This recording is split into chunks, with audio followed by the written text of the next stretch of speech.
आप लोग already workbook नाम से और वर्कशीट के नाम से बहुत अच्छे से फैमिलियर हैं। मैं आज आप लोगों को एक्सेल इंफॉर्मेशन कैटेगरी में दो फंक्शन इंट्रोड्यूस करने की कोशिश करूंगा, जिसमें पहला नाम सीट और दूसरा नाम सीट्स। देखते हैं इन दोनों फंक्शन में डिफरेंस और इनके यूजेस को। तो आगे चलते हैं वीडियो में और मैं सीट और सीट्स को एक्सप्लेन करने के साथ साथ इसके अलग अलग जगह पे यूजेस सिखाने की कोशिश करूंगा। साथ के साथ आप लोगों से एक और गुजारिश है, अगर आपको वीडियोस पसंद आ रहे हैं तो प्लीज उसको सब्सक्राइब कीजिए। थोड़ा सा मोटिवेशन तो मुझे भी चाहिए। सब्सक्राइब कीजिए, आपको मैं यकीन दिलाता हूं इस सब्सक्रिप्शन के साथ कुछ न कुछ नया और बेहतरीन सिखाने की कोशिश करूंगा हमेशा के लिए।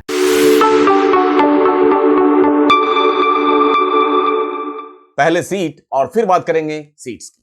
तो पहले बात करता हूं मैं सीट फंक्शन की। इंफॉर्मेशन फंक्शन सीरीज के अंदर आता है ये। Seat function returns the seat number of the reference seat. पहली बात, seat function tells you relative position of a seat. ये किसी सीट का रिलेटिव पोजीशन निकाल के दे देगा। मतलब क्या, ये जो सीट है ये कौन से नंबर है। इक्वल टू यहां पे मैंने पास किया फंक्शन सीट, ठीक है। ये क्या करता है, it returns the seat number of the referenced seat. जो भी सीट का रेफरेंस पास करोगे उसका ये सीट नंबर बता देगा। तो ब्रैकेट स्टार्ट कीजिए और अब आपसे मांग रहा है वैल्यू, लेकिन ध्यान दें आप, तो आपको दिखेगा कि ये जो वैल्यू है ये ऑप्शनल है। दैट मींस ये पास करना मैंडेटरी नहीं है, और नहीं है मैंडेटरी तो उसको छोड़ सकते हैं, ठीक है। तो पहले छोड़ के दिखाता हूं फिर लेके दिखाता हूं। तो मैंने यहां पे पास किया सीट और यहां पे मैं वैल्यू कुछ भी पास नहीं कर रहा हूं। ब्रैकेट बंद और एंड। तो ये एक्टिव सीट की बात करेगा। एक्टिव सीट का मतलब क्या, जिस सीट पे अभी हम लोग हैं वो कौन सा सीट है, देखिए ना सीक्वेंस में, वो सीट फर्स्ट पहला सीट है। जैसे कि अगर मैं इस वाले सीट पे आ जाऊं और यहां पे इक्वल टू लिख दूं सीट और ब्रैकेट स्टार्ट ब्रैकेट बंद। अब बताया 3, क्यों, क्योंकि ये तीसरा सीट है। यहां पे फिर से चलता हूं और कर्सर यहां रखा, अब पास किया मैंने सीट ब्रैकेट स्टार्ट। अब मैं यहां पे रेफरेंस पास कर रहा हूं किसी सीट का। अब मैं जिस सीट पे जाऊं और वहां पे उस सीट का रेफरेंस पास कर दिया, उस सीट के बारे में बताएगा कि ये जो सीट है, ठीक है, उसका नंबर क्या है, मतलब उसके रिलेटिव पोजीशन की बात कर रहा हूं। सीट पास किया और आप इस वाले पे रखिए कर्सर, कर्सर यहां ब्रैकेट बंद और एंटर मारने के बाद आपको पता चलेगा 1 2 3 4 5 दिखाना चाहिए। या तो वहां जाके करो, ठीक है, सीट पास कर दो, या यहीं से उस सीट को कॉल करा लो। तो हमने क्या किया है, हमने यहीं से उस सीट को कॉल करा लिया है। तो इस तरीके से आपने देखा कि हमने यहां पे इस एग्जांपल के जरिए किसी सीट का रेफरेंस पास करके देखा। दैट मींस यहां पे रेफरेंस में उस सीट का एड्रेस रखा हुआ है। उसी तरीके से जैसे आप रेफरेंस में किसी सेल का एड्रेस अभी आपने लिया था, उसी तरीके से आप नेमिंग रेंज भी पास कर सकते हो, आप टेबल को भी पास कर सकते हो। दोनों को करके दिखाता हूं, ठीक है। पहली बात टेबल की। अब देखिए यहां पे मेरे पास ये डेटा टेबल है। इसको मैं क्या करता हूं, ये तो अभी नॉर्मल रेंज है, सेलेक्ट कर लेता हूं और इसको टेबल में कन्वर्ट कर देता हूं। सेलेक्ट, कंट्रोल टी और एंटर। अब किस में कन्वर्ट हो गया, ये टेबल। और आपको पता होना चाहिए जब भी किसी नॉर्मल रेंज को टेबल में कन्वर्ट करते हैं तो उस रेंज का अपना एक नाम होता है। जैसे नेमिंग रेंज में हम लोग करते हैं ना, तो ये टेबल का अपना एक नाम होगा, इस कंप्लीट टेबल का अपना एक नाम होगा। क्या नाम होगा, यहां पे कर्सर रखेंगे, आपको डिजाइन टैब में जाना होगा और यहां से पता चल जाएगा कि ये टेबल का नाम क्या है। आप यहां से टेबल का नाम चेंज भी कर सकते हैं। जैसे कि मान के चलते हैं इस टेबल का नाम कर देता हूं EMP, ठीक है जी। आपने इस टेबल का नाम रख दिया EMP डेटा। अब कर्सर अपने सीट पे और यहीं से मैं उस EMP डेटा को अगर कॉल कराना चाहूं तो आप पास करेंगे सीट और जहां वैल्यू मांग रहा है यहां पे पास कर दीजिए EMP डेटा। पास कर दिया, ब्रैकेट बंद और एंटर। ये बताएगा कि वो जो EMP डेटा नाम का जो टेबल है आपका वो 5th सीट में है। कैसे, 1 2 3 4 5 इसके अंदर है वो सीट। क्लियर है। उसी तरीके से आपने क्या किया, किसी रेफरेंस को, जैसे इसका मैंने नेमिंग रेंज दे दिया, मान के चलते हैं, सेलेक्ट कर लेता हूं मैं और फॉर्मूला टैब में जाके डिफाइन नेम और इसका नाम कर देता हूं EMP रिकॉर्ड। एम्प्लॉय रिकॉर्ड नाम से आपने इसका क्या कर दिया, नामकरण कर दिया, ठीक है। ओके प्रेस कर दीजिए। EMP रिकॉर्ड नाम से आपने नामकरण किया है और उसी डेटा को कॉल कराना चाहूं कि वो कौन से सीट पे है, तो यहां पे पास करेंगे इक्वल टू सीट और क्या पास कर देंगे EMP रिकॉर्ड, जो अभी अभी आपने उसका नेमिंग रेंज दिया है। ब्रैकेट बंद और एंटर। वो बताएगा कि वो 3rd सीट पे है। देख लीजिए ध्यान से, ये जो नेम रेंज वाला डेटा है ना, आपने यहां से उठाया ना सीट रेफरेंस से, कौन सा सीट है वो, 1 2 और 3।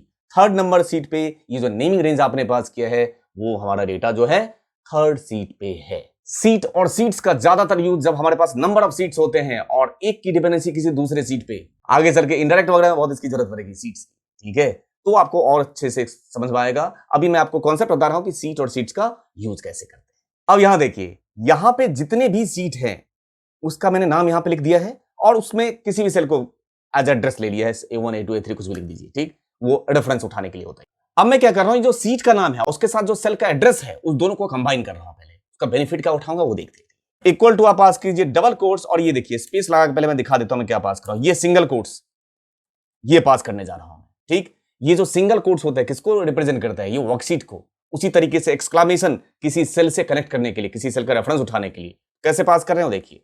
मैंने पास किया डबल कोट्स, फिर यहां सिंगल कोट्स, इसको बंद, तो ये सीट होगा। अब इसको कंबाइन कर रहा हूं, यहां पे लगाऊंगा एंड और ये वाला सीट उठा लिया, ठीक। उसके बाद फिर से लगाऊंगा एंड और डबल कोट्स में फिर से ये सिंगल कोट्स और एक्सक्लामेशन एंड ये वाला सेल, एंटर। को अगर आप इंटरनली चेक करोगे देखो कैसा दिख रहा होगा। F9 प्रेस करके देखो तो ये देखो सीट फंक्शन, ये वाला नाम सीट का नाम, और ये तो हो गया सीट, ये देखे ना सिंगल कोट्स यहां पर लगा हुआ है, सिंगल कोट्स बंद और फिर एक्सक्लामेशन साइन और A1। अगर आप किसी सीट पे इक्वल टू पास करके किसी सीट से वैल्यू उठा के लाने की कोशिश करो तो तब अगर इंटरनल देखोगे, अगर आप फंक्शन में जाके, तो वो सीट ऐसा ही दिखता है कि भाई एक्सक्लामेशन से उस सेल को कनेक्ट कर रखा है आप। कॉपी करने के बाद अब मैं यहां पे एक फंक्शन लिख रहा हूं इस सीट को कॉल कराने के लिए। कैसे वो देखिए, इक्वल टू पास करूंगा सीट और जहां पे इसने वैल्यू मांग रहा है, ठीक है, वहां पे मैं पास कर दूंगा इनडायरेक्ट।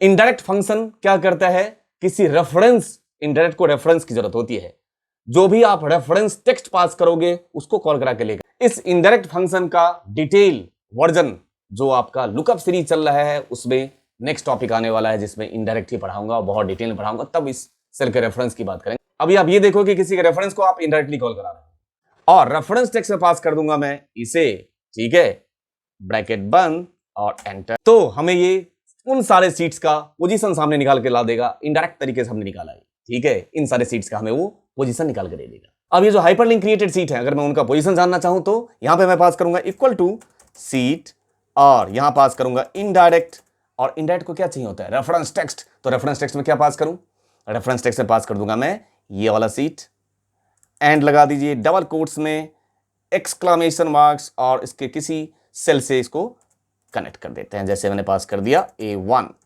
ब्रैकेट बंद और एंटर। ये आपको बताएगा इसका पोजीशन और इसका बेनिफिट बताता हूं। ये इसने सारे पोजीशन आपको निकाल दिए कि भाई सीट फंक्शन ये पहला सीट है, ये दूसरा सीट। कर्सर यहां रखते हैं। अब आप क्या कीजिए, यहां सॉर्ट एंड फिल्टर में जाइए और इसको लार्जेस्ट टू स्मॉलेस्ट, जरा इस नंबर को सॉर्ट करके देखिए तो उससे कोई फर्क, 6 हिडन 6 नंबर पे 3 और 3 6, मतलब यहां पे सीक्वेंस चेंज करने से भी उसके पोजीशन पे कोई फर्क नहीं पड़ना। दूसरी बात, आप ये जो डेटा है ये टेक्स्ट डेटा, इसको सॉर्ट करके देखिए तो उससे कुछ फर्क पड़े।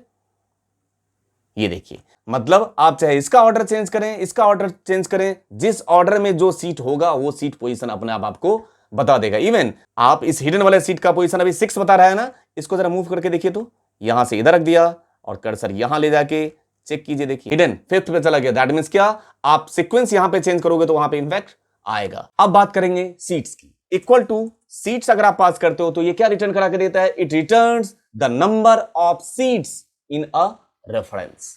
जो मैं रेफरेंस पास करूंगा उसमें कितने नंबर ऑफ सीट्स हैं, और वो रेफरेंस रेंज कहलाता है। यहां पे मान के चलते हैं मैं कुछ भी रेफरेंस अभी पास नहीं करूं, क्योंकि वो रेफरेंस पास करना भी यहां ऑप्शनल है। तो अगर मैं कुछ भी पास नहीं करता हूं, ब्रैकेट सीधे बंद कर देता हूं, तो ये बताएगा इस वर्कबुक के अंदर टोटल कितने सीट हैं। एंटर, टोटल बताया 6 सीट हैं। गिन के देख लेते हैं, 1 2 3 4 5 6। मान के चलते हैं इस हिडन वाला को उठा के मैं हाइड कर दे रहा हूं, ये तब भी 6 ही संख्या होगी इसकी, देख लीजिए, तब भी 6 ही होगा, क्योंकि ये मैंने स्टार्टिंग बताया था हिडन को भी लेता है अपने साथ, ठीक है। तो वापस मैं हिडन को वापस ले आता हूं, अनहाइड कर दिया, ओके। फिर से यहां अब बात कर रहा हूं मैं seats in reference. Equal two seats और रेफरेंस देखिए मैं कैसे पास कर रहा हूं। मैं पहले कर्सर रख देता हूं सीट रेफ इस वाले पे, शिफ्ट बटन प्रेस किया, इस सीट पे रखा और यहां पे किसी भी सेल पे कर्सर रखा, ब्रैकेट बंद और एंटर। ये 3 किस लिए बता रहा है? ये बता रहा है आपको कि वो जो रेफरेंस आपने पास किया, मतलब वो जो रेंज पास किया है, उसमें कितने सीट थे। तो ये सीट रेफ, सीट लिंक और सीट टेबल, टोटल कितने सीट थे? 3।